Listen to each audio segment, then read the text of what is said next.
all for your comments here this morning. Let me start with just a broad question to you all. Is it fair to say that you would all agree that an EMP attack is in the first instance a threat to national defense? Do we agree that that's what we're dealing with? Yes, Senator. Chairman? Yes. Yes. Yes. Okay, we've got agreement here. Now the question is what we do with this.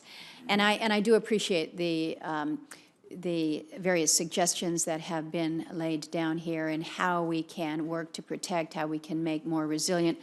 Speaker Gingrich, you mentioned the prospects for a broad infrastructure package and what we might be able to do in the context of national security.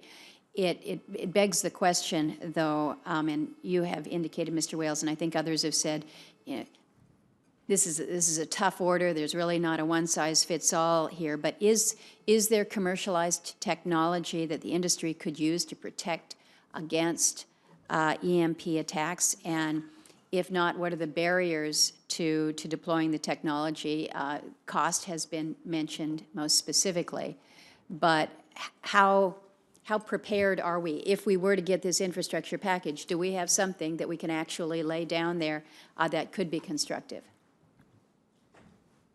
I'll let anybody jump on this one. Let me, if I can, for a second. I want to make a sort of a deeper point about where we're at.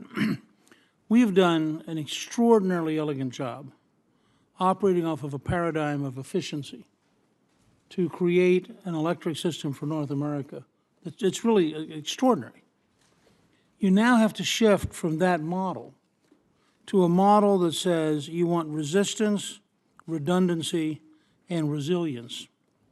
And then you have to create, first of all, just the modeling. That's why I said I think part one of this is, at least in part, the Department of Energy and the Department of Homeland Security modeling what would that system look like.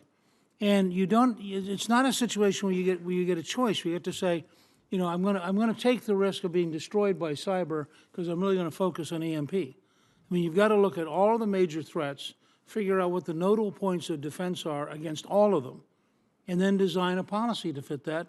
And this will be a more expensive system. And then you got to figure out what part of that more expensive is a national defense requirement, in which case it ought to be borne directly by the government.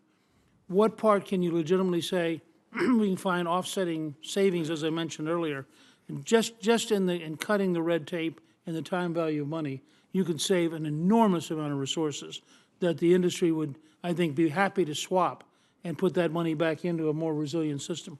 But I think you've also got to ask the question, I think there ought to be real urgency in cutting through all of this and in setting very tight deadlines for implementation, because I think we've known since 2004 that the Russians have given the North Koreans this capability.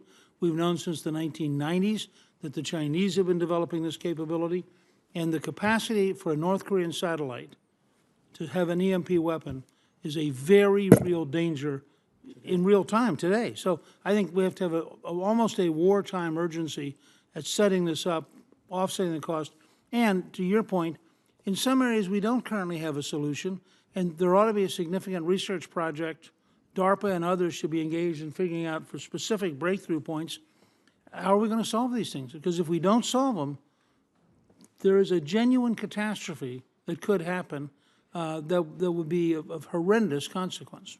Chairman LaFleur, and as you answer this, I want to know whether you believe that FERC has sufficient regulatory authority to address these EMP concerns, and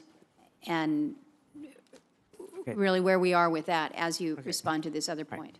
Oh, thank you, Senator. I'll take the questions in turn. So your first question was, is there technology available to protect against EMP? The answer is there is some technology available to protect some equipment against EMP. For example, the military sheathes some of its intelligence equipment in metal in some of its intelligence centers. So there is some technology available. The difficulty on the electric grid is knowing where you would deploy the technology to best protect the grid in an effective way. Because when we are going to mandate a standard for thousands of transmission nodes. We want to make sure it's going to work and it's going to do the job that it's intended to do. Speaker Gingrich has referred to the study of the 9 substations. I know that's a controversial study. I've testified about it here before. That was a study that was looking at simultaneous physical attack on transformers and cascading of transformers. Whether its results are right or not, that's what it was talking about. If I were to go to protect the grid from EMP, I'm not sure, I'm quite certain those 9 substations, wherever they are not where I would go. I would probably go to the control centers first, because you can't even turn a substation on and off without the communications from a control center. Those are ubiquitous in every territory. So we need to figure out, for this risk, which is different from a storm or even different from the risk we're protecting against with the physical security standard, which was for the substations, where is the best place to go? That's the work that Mr. Manning and others are doing.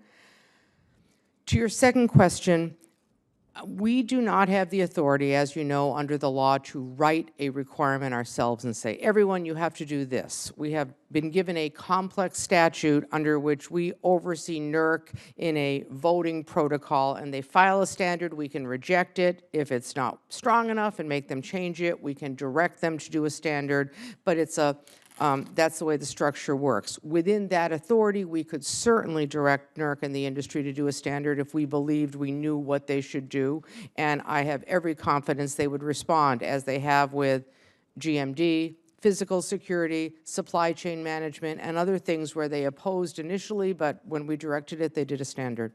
Appreciate that. Thank you. Senator Franken.